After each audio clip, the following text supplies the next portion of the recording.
사랑합니다. 고맙습니다. 지난 시간에 실로암에서 한 맹인이 예수님을 만나서 눈을 뜬 기적의 사건을 함께 나누었습니다. 요한복음에서 소개하는 7가지 기적 중에서 6번째 기적이었어요. 생전 처음 만난 예수님이라는 분이 이렇게 해봐라 라고 말씀을 하시자 그 말씀에 순종한 맹인이 실로암이란 곳까지 가가지고 밝은 눈으로 돌아오게 됩니다. 이게 얼마나 큰 은혜입니까? 그가 가서 씻고 밝은 눈으로 왔다는 것은요, 그의 순종을 통해서 그가 이제 완전히 다시 태어나게 됐다라는 것을 의미하는 거예요. 여러분, 본래 회복이라는 단어를 쓸 때 회복이라는 것은 본래, 그러니까 원래의 모습으로 다시 돌아가는 것, 이와 같은 의미가 있는 것이 바로 회복이라는 단어의 뜻이잖아요. 그런 의미에서 이 사람은 날 때부터 맹인이었기 때문에 원래의 모습은 뭐예요? 보지 못하는 게 원래 모습이잖아요. 그죠? 그랬던 사람이 다시 눈을 떴기 때문에 회복이라는 개념을 넘어서 이게 완전히 다시 태어난 어떤 그런 놀라운 기적을 이 사람이 맛보게 됩니다. 여러분, 이처럼 예수님을 제대로 만나면요, 누구든지 회복을 경험합니다. 여러분, 믿으십니까? 아니, 회복 정도가 아니라 회복을 넘어서 완전히 다시 태어나는 은혜를 경험하게 된다고 성경은 약속하고 있어요. 고린도후서 5장 17절 말씀 보면 같이 한번 읽어볼까요? 같이요, 시작. 그런즉 누구든지 그리스도 안에 있으면 새로운 피조물이라. 이전 것은 지나갔으니 보라 새 것이 되었도다. 아멘. 여기서 보라 새 것이 되었도다라고 말씀하고 있는데, 이것이 바로 예수를 만난 이 맹인에게 일어난 일이었습니다. 완전히 새 것이 되었어요. 새로운 피조물이라는 말은요, 새로운 창조물, new creation이라는 의미로 쓰입니다. 그러니까 완전히 새로운 존재로 태어나게 되는 것을 의미하게 되는 거예요. 여러분, 우리도 이 은혜를 경험해야만 합니다. 우리를 고통스럽게 만드는 옛 것들이 다 새 것이 되는 역사를 경험하길 소망합니다. 우리를 절망하게 하고 낙심하게 하는 우리의 모든 옛 마음과 옛 생각과 옛 감정들이 예수를 만나서 새 것이 되어야만 해요.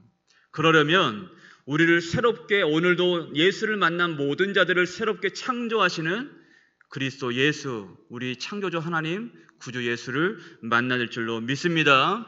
오늘 이 시간을 통해서 예수를 만나고 새 것이 되는 은혜를 경험하는 저와 여러분 되시길 주님의 이름으로 축복합니다. 축복합니다. 자, 오늘 말씀에서 우리는 새로운 세상을 보게 된 이 맹인과 달리 여전히 옛 세상에 갇혀있는 아주 고집스러운 무리들을 보게 되는데, 바로 바리새인들이라는 무리와 그리고 그들을 따르는 함께한 무리들이었습니다.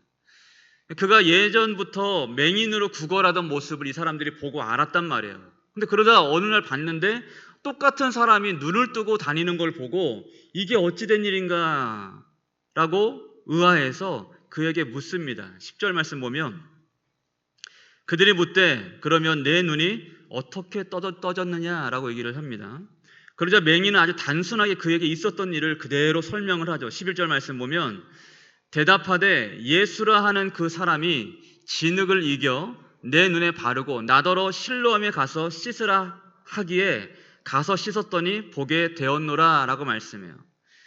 이 맹인에게 중요한 것은 어떻게 눈을 뜨게 됐는지가 아니었어요. 그에게 지금 중요하게 남아있는 마음은 뭐냐면 이 일을 행하신 예수라는 사람이 자신에게는 중요한 어떤 존재가 되었단 말이에요.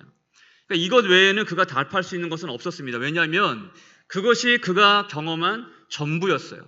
예수라 하는 사람이 진흙을 이겨 내 눈에 바르고 실로암에 가서 씻으라 했더니 내가 보게 되었다.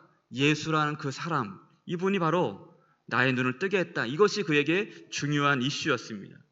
자, 그러자 그들은 다시 질문을 바꿔서 그에게 이렇게 질문합니다. 17절 말씀 볼까요? 같이요, 시작. 이에 맹인되었던 자에게 다시 묻되 그 사람이 내 눈을 뜨게 하였으니 그를 어떠한 사람이라 하느냐? 대답하되 선지자니이다 하니. 아멘. 어떻게 물어요? 어떻게 눈을 뜨게 됐어? 라고 물었던 사람들의 질문이 어떻게 바뀌어요? 너는 그를 어떠한 사람이라 생각하느냐, 어떠한 사람이라 하느냐라고 묻죠. 이 맹인은 이제 이 물음에 다시 대답을 해야 했어요. 곧 예수가, 네 눈을 뜨게 한 그 예수가 어떤 사람이냐라고 이들이 묻고 있었던 겁니다. 제가 청년 시절에, 지금도 청년입니다만 좀 더 어렸을 때에 청년부에서 매주 토요일마다 제가 섬기던 교회가 삼양동이라는, 서울의 삼양동이라는 곳에 있고 그 조금만 나오면 미아 삼거리라는 곳이 있었어요. 그래서 미아 삼거리에서 항상 우리 토요일만 되면은 2시에 모여가지고 형님들하고 같이 전도를 했습니다. 전도를 하다가 많은 일들이 있었어요. 대낮부터 취해가지고 막 이렇게 음식물을 올리는 사람들 막 등을 두들겨 가면서 이렇게 살면 안 돼요라고 막 전도하기도 하고. 제가 근데 그때 기억이 나는 한 사람이 있는데 지금까지도 이게 잊혀지지가 않아요. 한 여자분이 버스 승강장에서 이제 버스를 기다리고 서 있길래 제가 다가가서 혹시 교회 다니시나요? 라고 물으면서 이런저런 얘기를 하다가 표정이 너무 안 좋았어요. 그래서 제가 어떻게든 밝게, 우리 찬양대 모습처럼 밝게 웃으면서 제 이 가지런한 이빨을 보이면서 최선을 다해서 공손하게 말씀을 전했어요. 그러면서 천국에 대해서도 말씀을 전하고 지옥에 대해서 말씀을 전하고 하는데 갑자기 이분이 저에게 눈길 한번 안 주다가 이 여자분이 저를 막 싸붙이더니 뭐라고 하냐면, 천국에 가봤어요? 천국에 가봤냐고요. 제가 대답을 못했어요. 그러니까 아니 가보지도 않았으면서 천국이 있는 줄 어떻게 알아요? 그러면서 저한테 얼굴을 외면하고 다시는 저한테 제 얘기에 대답도 안 해주는 거예요. 제가 그때 너무나 예상하지 못한 이 반문, 천국에 가봤어요? 라는 이 말, 저는 안 가봤잖아요. 그죠? 이 말 때문에 아무런 말을 못했어요. 너무 당황을 했기 때문에 그랬죠. 여러분, 세상은요 오늘도 우리에게 질문해요. 우리에게 물어요. 당신은 교회에 왜 다닙니까? 왜 교회에 가십니까? 당신은 무엇을 믿습니까? 당신이 믿는 것이 무엇입니까? 또는 왜 믿습니까? 기도하면 정말 됩니까? 또는 천국이 진짜 있습니까? 다양한 질문들을 우리에게 사람들이, 믿지 않는 많은 사람들이, 이 세상 사람들이 우리에게 쏟아내요. 왜 교회를 다니는 거야? 예수는 왜 믿는 거야? 천국은 왜 자꾸 있다고 얘기를 하는 거야? 가보지도 않았으면서. 여러분, 이 모든 이 물음들은요 사실 한 가지를 물어보는 거예요. 당신이 믿는 예수는 어떤 분입니까? 라고 우리에게 묻고 있는 겁니다. 그러니까 우리가 믿는 것이 무엇인지를 세상 사람들이 우리에게 질문하고 있는 거예요. 교회에 질문하고 있는 거예요. 여러분, 우리는 이 질문에 제대로 답을 할 수 있어야 돼요. 왜냐하면 그것이 진짜 우리의 신앙을 증명하는 것이기 때문에 그래요. 여러분, 그렇다면 우리가 이런 질문에 제대로 답을 하려면 어떻게 해야 되는 걸까? 성경을 많이 봐야 될까요? 이제 신앙 성장반도 시작하고 있는데 성경 공부를 많이 하면 될까요? 아니면 너무 궁금해서, 요즘 신학교에 다니시는 분들이 어떤 분인가 우리 전산통 얘기를 들어보니까 신학이 뭐 하는 건가 궁금해서 오시는 분들도 많이 있다고 하더라고요. 신학교라도 가서 하나님에 대해서, 예수님에 대해서, 성경에 대해서 배워야 되는 걸까요? 여러분, 그런 것들이 아니에요. 여러분, 우리가 이 질문에 세상 사람들이 묻는 당신에게 예수는 어떤 사람입니까? 라고 묻는 이 질문에 제대로 답을 하려면 우리에게 적어도 두 가지 고백이 있어야만 합니다. 오늘 말씀 통해서 함께 생각해 봤으면 좋겠는데 그것이 무엇일까? 첫째는 알기만 하는, 우리에게 예수에 대한 믿음이 알기만 하는 믿음이 아니라 경험한 예수에 대한 고백이 될 수 있어야 된다는 거예요. 곧 경험한 믿음이 된다는 겁니다. 여러분, 바리새인들이 맹인에게 확인하고 싶었던 것은 한 가지였어요. 예수님이 과연 안식일을 범하면서까지 이 사람의 눈을 뜨게 했느냐, 그것이 궁금했어요. 실제로 안식일 규례에 의하면 예수님은 두 가지를 범했습니다. 첫 번째로 진흙을 이겨서 그 눈에 발라졌잖아요. 안식일에는 어떤 일도 하지 않아야 되거든요. 그래서 당시에 유대인들은 안식일이 되면 지팡이도 짚고 다니지 않았어요. 지팡이를 짚고 땅을 짚는 것조차도 일하는 것처럼 생각했기 때문에 그래요. 또 한 가지는 그 예수님이 이 사람의 눈을 뜨게 했잖아요. 그죠? 그와 같은 치료의 역사들, 회복의 역사를 예수님께서 일으키셨단 말이에요. 이런 부분에서 예수님은 유대인들이 봤을 때 안식일을 범한 것이 맞아요. 그래서 계속 맹인을 추궁했던 겁니다. 이 맹인의 대답도 신통치 않자 18절부터의 내용을 보면은 이제는 맹인의 부모를 불러서 협박을 해요. 당시에 예수님에 대해서 긍정적인 표현들을, 긍정적인 발언들을 하는 사람들은, 예? 그 당시에 유대 교회에서 출교를 당한 어떤 그런 아주 그런 뭐랄까요, 벌을 받게 되었었거든요. 유대교에서 출교를 당한다는 건 무슨 말이냐면, 유대인들에게 가장 중요한 그들의 정체성을 결정하는 것은 토라예요. 토라, 성경 말씀, 모세 오경입니다. 이 성경 말씀을 배울 수 있는 모든 권리를 박탈시켜 버리는 거예요. 이렇게 협박을 하면서 그들에게 묻지만 부모들조차도 겁이 나서 만족스러운 답을 하지 못합니다. 그래서 다시 맹인을 불러 물어요. 24절 말씀 같이 볼까요? 같이요. 시작. 이에 그들이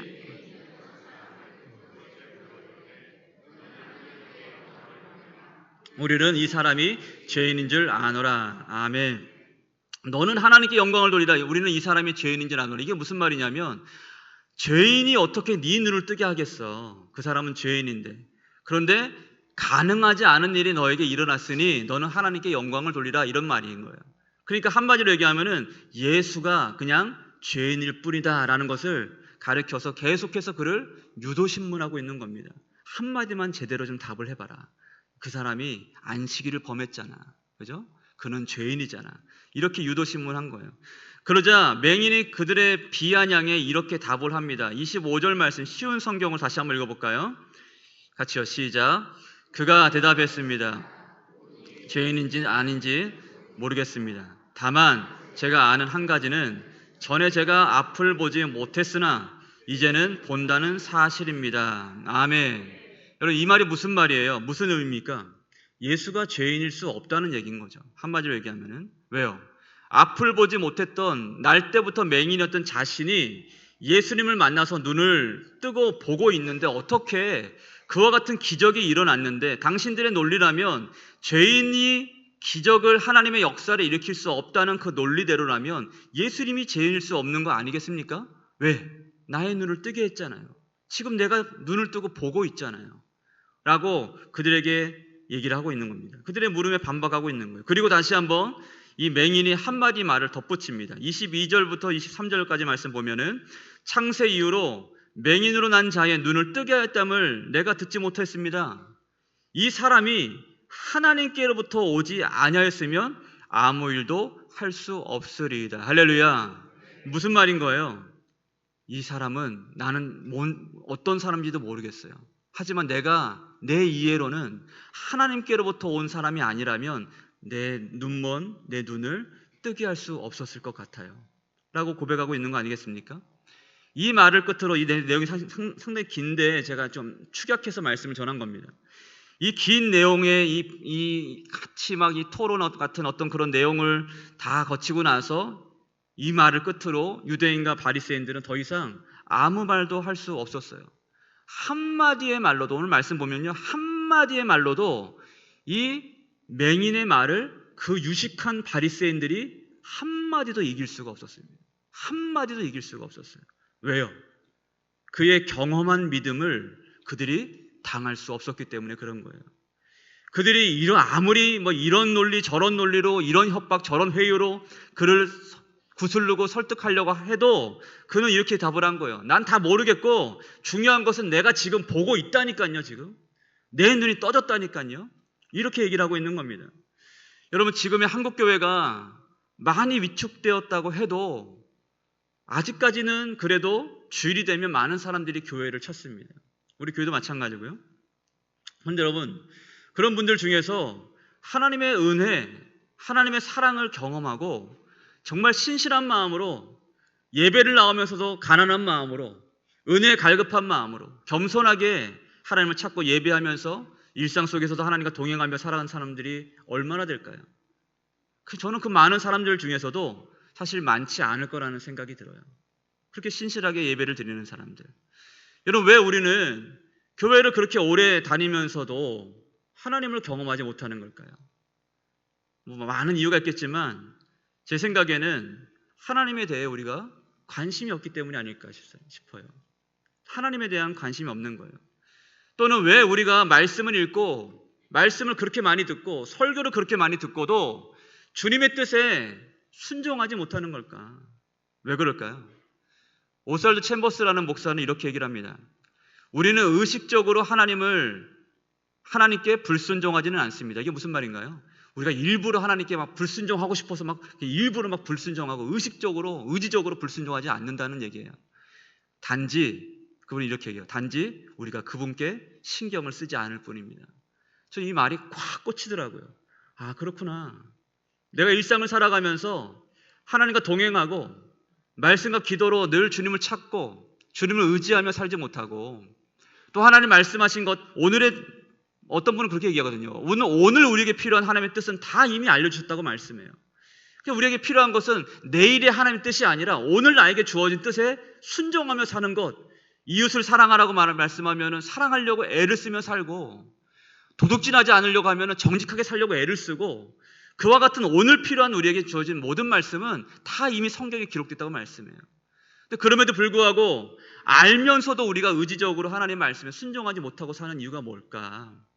우리가 일상 가운데서 평상시에 하나님께 신경을 쓰지 않고 살기 때문이 아니겠습니까? 사랑하는 여러분, 당신에게 예수님은 어떤 분입니까? 여러분에게 예수님은 어떤 분입니까? 이 물음에 제대로 답을 하려면 우리가 먼저 예수 그리스도를 사랑할 수 있어야 된다는 겁니다. 예수님을 사랑하고 그리고 우리의 믿음이 그 사랑을 경험한 믿음일 수 있어야만 우리가 당신에게 예수는 어떤 분입니까에 대한 질문에 제대로 답을 할 수 있다는 거예요. 신앙은 이 믿음으로 자라가는 긴 여정과 같은 겁니다. 그래서 매일의 예배와 매일의 삶을 통해서 우리 인생 가운데 경험되는 수많은 사건들을 통해서 이 하나님에 대한 사랑과 믿음이 계속해서 우리 가운데 자라나는 경험들을 하게 되는 거죠. 이 경험된 믿음이 있을 때 우리가 진짜 크리스찬으로서 이 땅 가운데 승리하며 살 수 있다라는 거죠. 여러분, 그러면 어떻게 우리는 예수의 사랑을 경험할 수 있을까요? 단순합니다. 우리가 아플 때, 우리의 삶이 고단하여 지칠 때, 또 고난당하거나 낙심하거나 슬픈 일이 있을 때, 마음이 답답할 때, 그 어느 때든지 간에 예수를 간절히 찾으면 예수를 만나게 됩니다. 그리고 예수의 사랑을 구하면 돼요. 우리 잠언서 말씀 같이 볼까요? 같이 한 목소리 크게 읽겠습니다. 시작. 나를 사랑하는 자들이 나의 사랑을 입으며 나를 간절히 찾는 자가 나를 만날 것이니라. 아멘. 이해가 되십니까? 우리가 예수를 만나지 못하고 예수를 경험하지 못한 이유가 뭔지 아시겠어요? 우리가 예수를 목말라지 않기 때문에 그래요. 예수를 일상 가운데 필요로 하지 않기 때문에 그래요. 예수를 간절히 찾지 않기 때문에 그래요. 간절히 찾지 않는 신앙 가운데 어떻게 뭔가를 주겠어요? 그죠? 여러분, 간절히 찾고 구하고 예수의 사랑을 입고 만나고 경험하는 여러분 모두 되시길 주님으로 축복합니다. 마지막으로 예수가 나에게 어떤 분인가에 대한 이 물음에 제대로 답을 하려면 우리의 믿음이 경험한 믿음이 되어야 되고, 첫 번째로는, 그리고 이 경험한 믿음을 넘어서 잘 들으십시오. 우리의 믿음이 예수를 주로 고백하는 믿음으로 나아갈 수 있어야 되는 거예요. 다시 정리합니다. 우리가 예수님이 나에게 어떤 분인가에 대한 질문에 제대로 답을 하려면 경험한 믿음을 넘어서 예수가 나의 주가 되시는 믿음이 되어야 된다는 거예요. 여러분 믿으십니까? 여러분, 맹인의 말에 단단히 뿌리난 이 유대인들이 그를 쫓아내버립니다.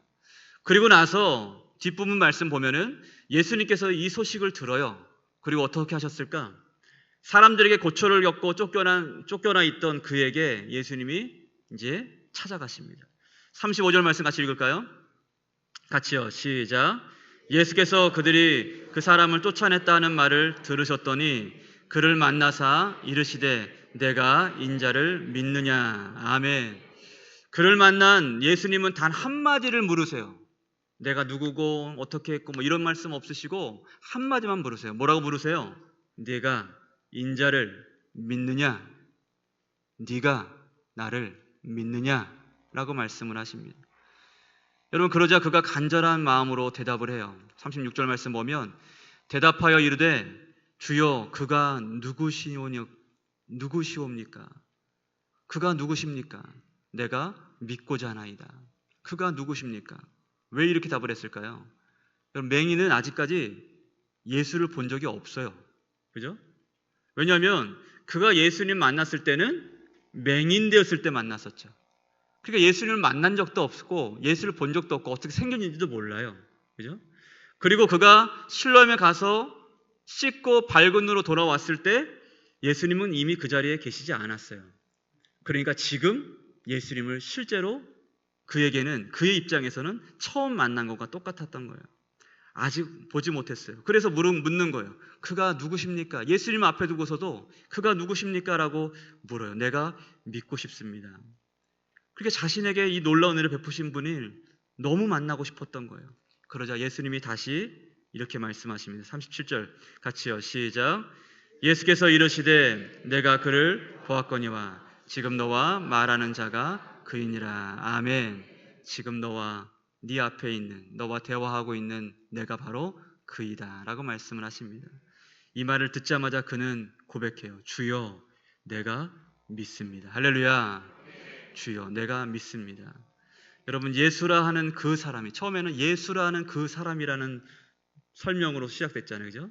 예수라는 그 사람이 이제는 그의 주가 되신 거예요. 이전에는 그는 기댈 곳조차 없었던 사람이었어요. 부모님조차도 그의 기댈 곳은 되지 못했어요. 그런데 이제 예수가 그의 주가 되시며 그에게 이제 새롭게 시작된 든든한 인생이 시작되게 된 거예요. 든든한 인생, 예수가 주가 되신 든든한 인생을 살게 된 것입니다. 여러분들에게 모두에게 이와 같은 은혜가 있게 되길 소망합니다. 캄보디아 사역을 갔다 오면서 둘째 날에 아이들의 그 가정을 몇 군데를 좀 방문하고 싶다고 부탁을 드려서 방문을 했습니다. 그러니까 우리 기준으로 볼 때는 뭐 여러분 아신 것처럼 캄보디아가 동남아시아에서도 가장 극빈국 중에 하나이기 때문에 정말 열악했어요. 뭐 이렇게 집이라고 볼 수 없는 곳에 사시는 분들도 있었고, 창고 같은 곳에 천을 이렇게 천으로 막아서 방처럼 이렇게 화장실, 여기는 딸방 이렇게 해놓고 거기 사시는 분들도, 그나마 그것은 좀 그나마 괜찮은 편이었어요. 첫 번째 집에 갔더니 남자아이가 너무나 잘생긴 거예요. 근데 그 할머니가 이제 나와서 이제 우리를 맞이하는데, 저는 어머니인 줄 알았더니 할머니시더라고요. 그러니까 부모님이 이혼하고 그 아이를 할머니한테 이제 맡겨버린 거예요. 할머니에게 물었어요. 할머니, 소망이 뭐예요? 기도 드리려고. 할머니, 소망이 무엇이냐고 물으니 아이가 공부를 다 끝까지 마치길 원해요 라고 하면서 이렇게 울먹이시더라고요. 그러니까 자신이 늙었고 또 경제적인 능력이 없다 보니까 이 아이가 끝까지 공부할 수 있으면 좋겠는데, 캄보디아는 교육적으로도 상당히 열악합니다. 아이들을 끝까지 공부를 안 시키고, 특히나 여자아이들은 이제 생계를 도와야 되기 때문에 거의 대부분의 많은 가난한 아이들은 학교를 가지 못해요. 보내질 않아요. 킬링필드라는 어떤 그런 예전에 사건이 있을 때 많은 지식층들이 다 죽었거든요. 거기에 대한 두려움도 있고, 아직까지는. 그러다 보니까 이 할머니가 이 아이를 끝까지 가르치셨으면 좋겠습니다. 그 한 가지 소망을 얘기하는데, 신기한 거는 5집을 돌았는데 5집 다 소망이 똑같아요. 아이가 끝까지 공부를 다 마쳤으면 좋겠습니다. 그 아이의 꿈은 교사인가 그랬던 것 같아요. 그리고 나서 또 한 가정을 갔는데 거기가 좀 기억이 남아요. 엄마가 도박에 빠져 사는 집이었어요. 낮이 되면 그 집이, 거기도 할머니 집에 얹혀 사는 거였는데, 낮이 되면은 많은 부녀자들을 모여서 거기가 도박장처럼 이렇게 쓰고 있더라고요. 그러니까 아주 집이 엉망이래요. 근데 선교사님 말로는 와, 우리 손님 온다고 그나마 오늘 좀 치워놨다는 거예요. 제가 봤을 때는 이게 치워놓은 건가 싶은 생각이 들 정도인데 그나마 치워놨대요. 그리고 나서 뭐 이런저런 얘기를 하는데, 그 옆에 있는 애를 제가 계속 보는데 나머지 집들 가는데도 집이 아무리 열악하고 사는 게 어려워도 아이들의 표정은 상당히 밝았거든요. 근데 그 아이는 너무나 어두운 거예요. 그 얼굴이 제 마음에 밟혔어요. 선교사님 말씀을 설명을 좀 듣다 보니까 좀 마음이 감동이 돼서 그냥 기도만 할 게 아니라 좀 제가 길게 좀 복음을 전했어요. 제가 좀 복음을 전해도 될까요? 하고 길게 복음을 전하고 마지막에 이렇게 물었습니다. 예수를 주로 모시면 좋겠어요. 이 딸도 엄마 입장에서는 잘 키우고 싶지만 이 딸을 우리가 제대로 키우는 것은 우리에게 그런 능력이 없잖아요. 그런데 이 딸도 하나님께 맡기면 하나님께서 키워주실 거예요. 예수를 주로 믿으시겠어요? 주로 마음에 영접하시겠어요? 라고 물었더니 이분이 옅은 미소를 띄우면서 예라고 답을 하자 그 옆에 시종일관 어두운 표정을 있던 이 딸아이가 갑자기 뒤로 돌더니 눈물을 막 쏟는 거예요. 왜 이렇게 애가 울까라고 생각을 지금 스스로 생각해 봤을 때 어쩌면 이 엄마를 위해서 항상 이 학교를 다니 기독교 학교니까 항상 예배를 드리며 또 기도를 배우며 엄마를 위해 기도하고 있지 않았을까. 그러다가 엄마가 예수를 주로 고백하자마자 그 마음 가운데 어떤 그런 울먹임이 있지 않았을까 하는 생각이 들었어요. 어쩌면 하나님께서 그 영혼의 주인 되시는 것을 가장 먼저 원하셨겠죠. 그렇죠? 여러분, 우리의 신앙이 진짜 제대로 된 신앙이 되려면 예수가 우리의 주인 되시는 신앙이 되어야만 합니다. 아는 신앙으로 신앙생활하는 게 아니에요. 경험한 믿음도 사실은 내가 예전에 이런 간증이 있고 이런 일도 있었고 그런 경험도 너무나 중요하지만 더 중요한 것은 오늘 나에게 물으시는 네가 나를 믿느냐, 내가 인자를 믿느냐라고 대답할 때 예 주님 내가 믿습니다 라고 답할 수 있는 그런 믿음이 되야 된다는 거예요. 지난 한 주간 저는 계속 이 질문에 대해서 계속 도전을 받아야 됐어요. 길람아, 네가 나를 믿니? 나를 믿니? 세상에 성공해서 영광 돌리는 것도 중요하고 네 목회가 잘 되는 것도 중요하고 사역과 봉사 이것들 통해서 교회를 부흥시키는 것도 중요하고 전도도 많이 하고 기도도 많이 해서 산을 옮기는 믿음을 갖는 것도 더 중요한데 가장 중요한 게 바로 이것이야 라는 말씀을 주는 것 같았어요. 그게 뭘까요? 오늘 내가 예수를 주로 믿는 겁니다. 여러분, 우리 마음은 거짓말할 수가 없어요. 내가 예수를 주로 믿고 있는지 우리 삶을 보면 나타날 수밖에 없는 거예요. 여러분들은 어떻게 답하시겠어요? 오늘도 우리 주님께서 우리에게 똑같이 물으십니다. 복잡하게 물으시지 않으세요. 야, 네 눈을 누가 뜨게 했어? 너에게 그런 은혜를 누가 줬어? 이렇게 묻지 않으세요. 내가 인자를 믿느냐? 라고 오늘 나에게 물으신다면 여러분들은 무엇이라 답하시겠습니까? 우리의 믿음이 예수를 주로 고백하는 신앙이 될 때 외로운 인생길에서도 방황하지 않고 우리의 든든한 반석 되시는 예수로 인하여 늘 평강 가운데 승리하게 될 줄로 믿습니다. 왜냐하면 우리 주인은 예수님이니까. 그 하나님이 천지를 창조하시고 만물을 주관하시는 나의 아버지가 되실 때 우리는 오늘도 걱정과 근심 속에서도 두 발 쭉 뻗고 믿음으로 잠을 청할 수 있고 내일의 소망 가운데 하나님께 더 가까이 나아가는 믿음으로 승리하며 살게 될 줄로 믿습니다. 우리 함께 찬양 한번 부르고 같이 한번 기도할 텐데, 하나님, 우리 삶 가운데 있는 여러 가지 환난과 고난 속에서도 예수를 믿는 믿음을 놓치지 않고 살게 되길 원합니다. 예수님 나의 주인 되시는 믿음으로 살길 원합니다. 이런 고백을 함께 찬양했으면 좋겠어요. 왜 나만 겪는 고난이냐고 함께 찬양합시다.